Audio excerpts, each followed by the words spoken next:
Buongiorno a tutti amici di Angolo Nerazzurro, bentornati sul canale, buona festa della Repubblica. Anche oggi andiamo a confrontarci sulle ultime in casa Inter perché ci sono tante novità di calciomercato.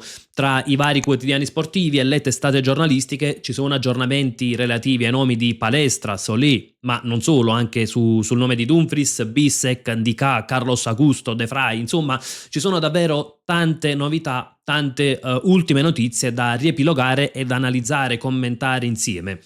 Naturalmente prima di iniziare vi ricordo un bel like al video e l'iscrizione al canale se volete dare un grandissimo contributo con due semplicissimi click. Iniziamo innanzitutto dalla Gazzetta dello Sport che titola Solé la difesa fa colpo, Inter sul francese e se Bissek parte c'è l'ipotesi Ndicà. Non solo il centrale dell'Udinese e pressing su Palestra con Dumfries verso l'uscita, Mourinho lo vuole al Real. Sul tema Palestra scrivono anche il Corriere dello Sport che titola Palestra il virgolettato mi sento pronto, grazie al Cagliari e all'Italia un top club ora non mi spaventa. L'Inter lo vuole e lavora per consegnarlo a Kivu, l'esterno dell'Atalanta parla anche del suo futuro dal ritiro di Coverciano e Tutto Sport scrive Palestra all'Inter virgolettato mi sento pronto per una grande. Il difensore se giochi a calcio deve avere ambizioni che ti portano a diventare un top. I nerazzurri vogliono il terzino di proprietà dell'Atalanta. Ecco, iniziamo proprio dal nome di Palestra, perché chiaramente Palestra ieri dal ritiro della nazionale ha parlato della possibilità di passare in un top club e naturalmente ha fornito un po' un assist. C'è stata la prima offerta dell'Inter, 40 milioni più 5 di bonus, offerta però rifiutata dall'Atalanta che vorrebbe una cifra vicina ai 50 milioni di parte fissa, quindi non con in bonus. Perché l'Atalanta ha rifiutato l'offerta? Perché spera che possa nascere un'asta su Palestra. C'è interesse dai top club europei, ci sono tanti top club che sono alla ricerca di un esterno e soprattutto in Premier. C'è l'interesse del Manchester City che, con Maresca che ovviamente guarda sempre il campionato italiano alla ricerca di talenti, di calciatori utili per la sua squadra. Ci sarebbe in realtà anche il Newcastle e come ha riportato Fabrizio Romano, il Newcastle sarebbe stato pronto ad accontentare l'Atalanta su tutte le richieste. Il punto è che però è una squadra che non convince Palestra.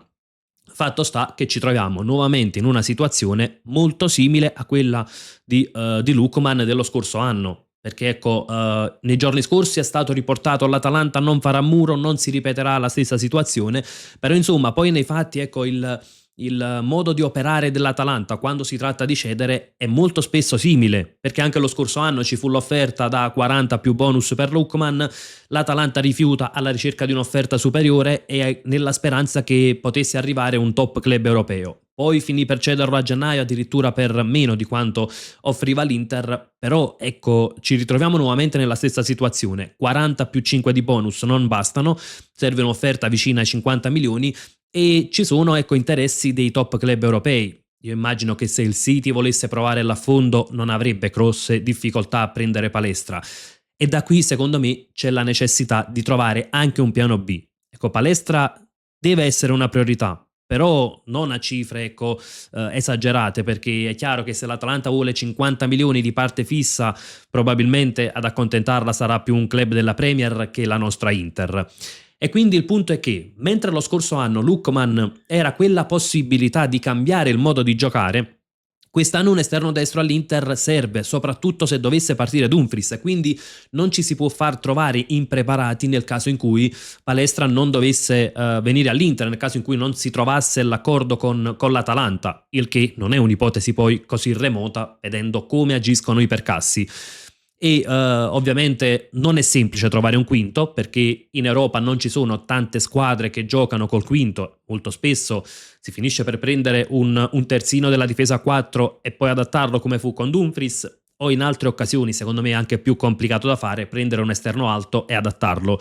Io nei giorni scorsi avevo fatto il nome di Gvairo Red del Feyenoord, però insomma è un calciatore molto diverso da Palestra, un calciatore che non è prontissimo e soprattutto comunque il Feyenoord non chiederebbe un prezzo bassissimo, quindi insomma bisognerà lavorare secondo me anche su un'alternativa, seppur spero che si possa trovare una soluzione per portare Palestra all'Inter. Avevamo accennato anche a Dumfries e la possibilità che parta è piuttosto elevata, oserei dire, perché su Dumfries ha messo gli occhi il Real Madrid che cerca un terzino destro. Ci sarebbero ecco 3 nomi nella lista: Fresneda dello Sporting Lisbona, Pedro Porro che però è considerato incedibile dal Tottenham e appunto Dumfries che comunque porta anche quella fisicità, sappiamo soprattutto se dovesse essere Mourinho l'allenatore del Real Madrid.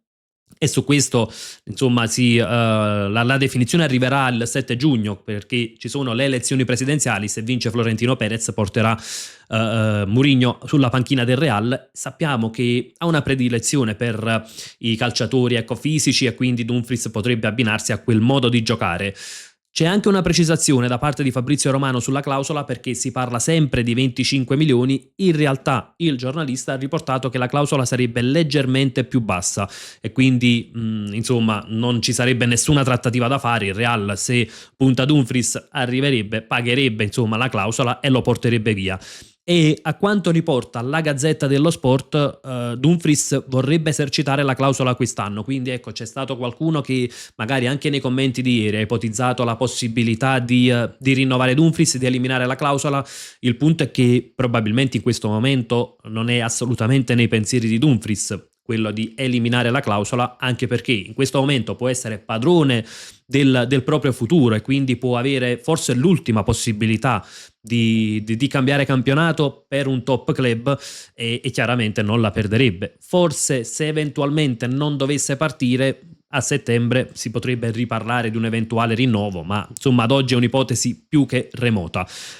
La Gazzetta dello Sport parlava anche di Solé e di Bissek. Su Solé, insomma, vengono un po' confermate le indiscrezioni degli ultimi giorni, quindi un Inter che avrebbe l'accordo completo col calciatore, si cerca quello con l'Udinese e si lavorerebbe sulla base di un prestito oneroso da 2,4 milioni con riscatto poi nel 2027. Riscatto a condizioni praticamente scontate, semplicemente per spostare l'investimento sul prossimo bilancio in pratica e per una cifra complessiva di 25 milioni. Solé è nettamente in vantaggio rispetto alle altre opzioni, Muaremovic sembra scartato, anche perché ha caratteristiche simili a Bissek. Non è uguale, però lo può sostituire bene. È di piede destro, è fisico, è un calciatore anche aggressivo sull'avversario, un calciatore che può dare anche la spinta che spesso danno i terzi di difesa dell'Inter. Occhio però perché Solé non è l'alternativa a Bissek, nel senso che arriva se Bissek parte. Il fatto che l'Inter acceleri su Solé non significa che Bissek sta partendo, perché Chivo ha chiesto dei rinforzi in difesa, servono anche dal punto di vista numerico e chiede calciatori che possono essere dei co-titolari. Solé va proprio in quella direzione. Tra l'altro può essere l'alternativa a Bissek, può giocare anche a posto di Bastoni perché a Udine comunque fa il terzo di sinistra, secondo me meno da difensore centrale.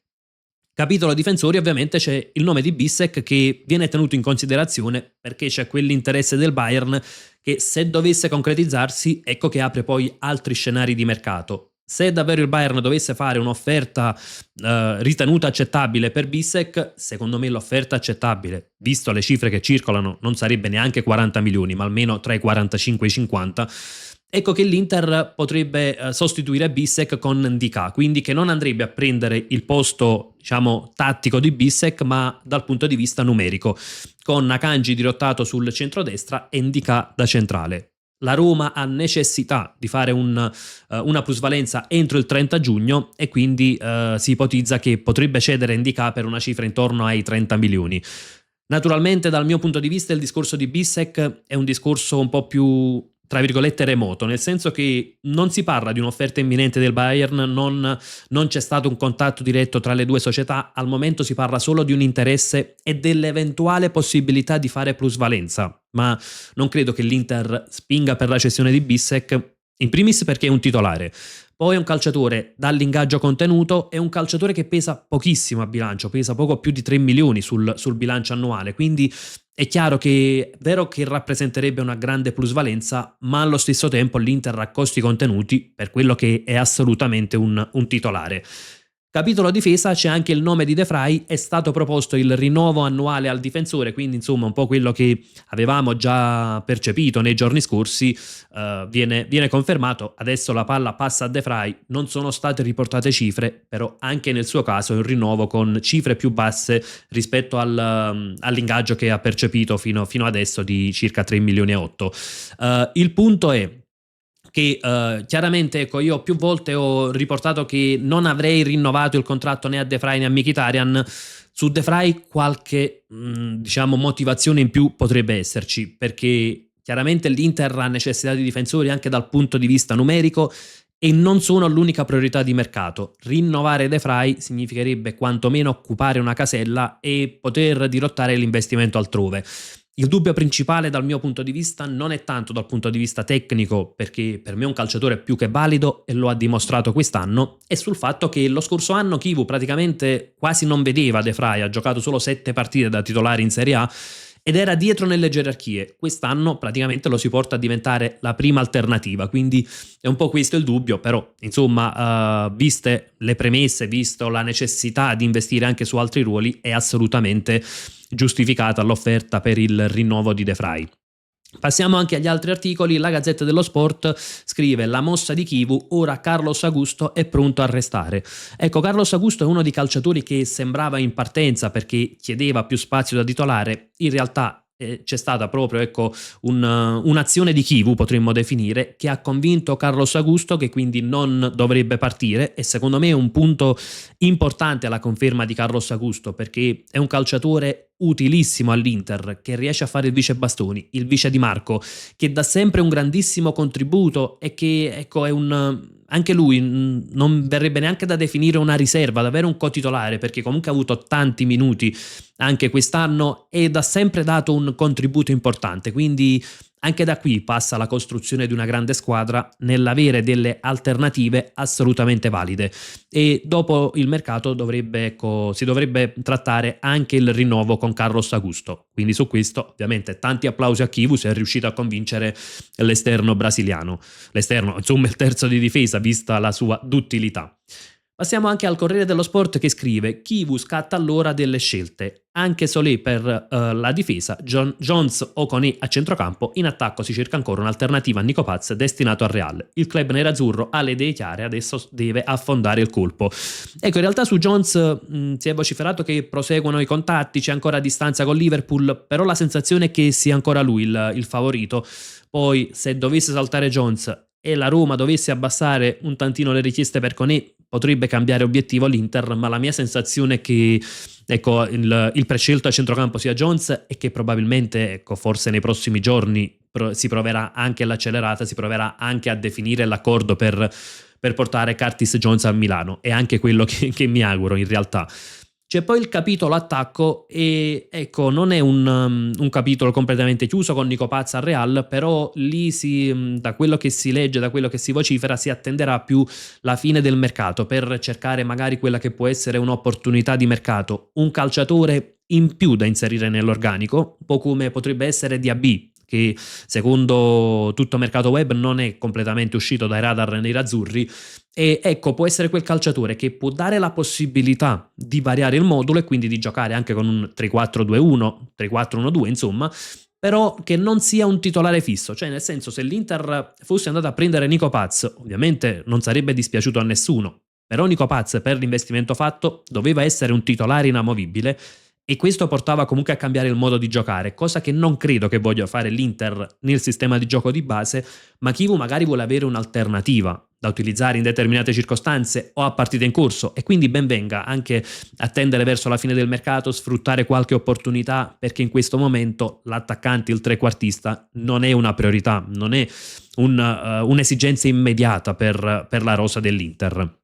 Proseguiamo anche con gli altri articoli, e sia il Corriere dello Sport che Tutto Sport parlano anche dei calciatori in uscita. Il Corriere scrive: Pavard e Aslani, spine nerazzurre, rientrano dai prestiti, mentre Tutto Sport si esprime sullo stesso argomento, ma con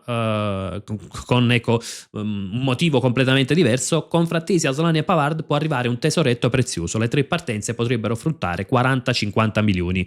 Naturalmente su Frattesi sappiamo che è in uscita, che l'Inter chiede insomma una cifra tra i 25 e i 30 milioni, su Frattesi un interesse c'è, perché c'è l'interesse della Roma, in realtà ci sarebbe l'interesse anche di Sarri e Spalletti, che comunque apprezzano il calciatore, però sono delle soluzioni che non garantiscono titolarità fissa a Frattesi, soprattutto la Juventus secondo me Ecco che c'è però l'ipotesi Nottingham. Il Nottingham si era già avvicinato a Frattesi, potrebbe tornare alla carica e lì probabilmente avrebbe una titolarità inamovibile Davide Frattesi. Quindi, insomma, su Frattesi ci sono degli interessi e la sensazione è che possa partire. Un po' più complicate invece le situazioni Pavard e Aslani, perché Pavard rientrerà sicuramente dal prestito al Marsiglia, non sarà riscattato ed è un calciatore che rimane in uscita, nonostante l'Inter ha necessità anche dal punto di vista numerico di aggiungere difensori. Diciamo che il comportamento è la discriminante, quindi con Pavard che non sarà reintegrato. Il punto è però trovare chi possa, ecco, prendere Pavard sia per evitare una minusvalenza e sia per garantire i 5 milioni netti all'anno che percepisce il francese. Quindi è una situazione, secondo me, molto spinosa quella di Pavard. Sembra che l'unica possibilità sia il campionato arabo o al massimo se una squadra del campionato turco, ecco, che spesso tendono ad accontentare sugli ingaggi, forse meno sui cartellini, ma sugli ingaggi tendono a dare qualcosa in più ai calciatori. Ecco, sembrano le uniche soluzioni fattibili per Pavard, che ricordiamo pesa sul bilancio per circa 13 milioni all'anno, quindi è un peso importante a bilancio quello di Pavard. Praticamente, come abbiamo riportato altre volte, più di Pavard pesano soltanto Lautaro e Barella sul bilancio dell'Inter, quindi è chiaro che questo dà anche un'indicazione del fatto che possa essere una cessione proprio anche per un aspetto economico, oltre che comportamentale. E poi c'è l'altro aspetto, che Pavard però a quanto deve essere ceduto, sempre per una cifra intorno ai 13 milioni, per evitare minusvalenze, perché quello è il valore che ha ancora a bilancio e chiaramente non è semplicissimo. La sensazione è che forse la strada più semplice sia un nuovo prestito con diritto di riscatto, però mi auguro di sbagliarmi e che possa portare un tesoretto. E poi c'è la situazione Aslani, che secondo il Corriere dello Sport tornerà dal prestito al Besiktas, secondo invece Tutto Sport potrebbe trovarsi una soluzione per il riscatto. Il diritto di riscatto del Besiktas è a 11 milioni, però potrebbe, ecco, chiedere uno sconto, ci potrebbe essere una trattativa e quindi potrebbe essere riscattato. Una soluzione un po' più semplice da trovare per Aslani, perché Aslani pesa molto meno sul bilancio, per il valore annuale, il valore a bilancio è molto più basso e quindi anche trovare un accordo alla metà degli 11 milioni che erano che era, ecco, il diritto di riscatto per i turchi, ecco che eviterebbe comunque all'Inter una minusvalenza e permetterebbe comunque di cedere un calciatore che è un esubero. E Aslani, ecco, proprio dal punto di vista tecnico, per quanto ci si aspettava una crescita negli anni all'Inter, dimostrò che comunque faceva fatica ad inserirsi, insomma, nel contesto Inter, quindi anche una cessione per 6 milioni significherebbe risolvere un problema e avere un piccolo aiuto, ecco, sul gruzzoletto poi da destinare al calciomercato. Concludiamo anche col tema portiere, perché ieri si è parlato anche di questo. Ieri avevamo riportato la notizia, se non vado errato, del Corriere dello Sport di Dibu Martinez. Invece nella giornata di ieri ci sono state ulteriori conferme sulla ricerca di Provedel, quindi il Dibu Martinez avrebbe un costo del cartellino più alto, probabilmente anche un ingaggio, potrebbe richiedere comunque un posto da titolare. Quindi secondo me non è il profilo che cerca l'Inter, ma il secondo d'esperienza probabilmente potrebbe corrispondere proprio a Provedel. Ieri calciomercato.com ha riportato che la cifra dovrebbe essere sui 3-4 milioni, perché il calciatore va anche in scadenza, quindi sarebbe una cifra bassa, e mentre il giornalista Di Marzio ha riportato che la prossima settimana ci sarà un incontro tra gli agenti di Provedel e i dirigenti della Lazio, appunto per definire la situazione e quella che potrebbe essere la possibile cessione. Provedel porterebbe esperienza, quindi anche sicurezza, ecco, se Josef Martinez non dovesse garantire delle prestazioni che ci aspettiamo, comunque Provedel è un secondo affidabile, anche se io, nonostante l'ultima partita giocata contro il Bologna, credo fortemente in Josef Martinez, che magari non sarà da top club europeo, però secondo me è un portiere che può dare delle garanzie.